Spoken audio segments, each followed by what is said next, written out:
एक जंगल था जहां राजा शेर सब पर हुक्म चलाता था।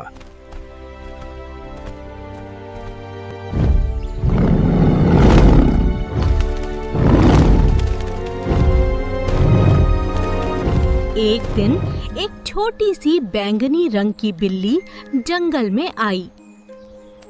वो बिल्कुल आम बिल्ली थी, लेकिन उसका रंग बैंगनी था।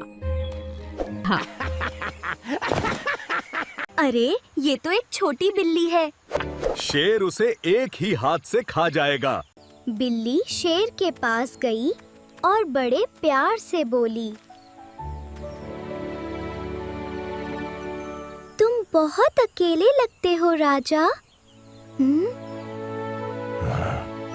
क्या बकवास है, मैं बादशाह हूँ। बादशाह भी तो दिल से खुश नहीं होता ना। और फिर बिल्ली की बातें सुनकर शेर बहुत खुश हो गया। बिल्ली ने शेर को खेलने का खलूना बना दिया। वो शेर के कान में ऐसी कहानियां सुनाती कि शेर रो पड़ता।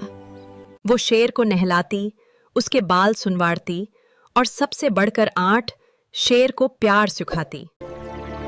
आहिस्ता आहिस्ता शेर बिल्ली का पालतू बन गया। अब शेर बिल्ली के कहने पर दूसरे जानवरों से माफी मांगता, जंगल में सबके साथ खेलता। और सबसे अजीब बात शेर बिल्ली के लिए दूध लेकर आता है। राजा, आप एक बिल्ली के सामने क्यों झुकते हो? क्योंकि ताकत सबको डराता है, लेकिन प्यार सबको बदल देता है। अब ये जंगल मेरा है, क्योंकि मैं आम नहीं थी।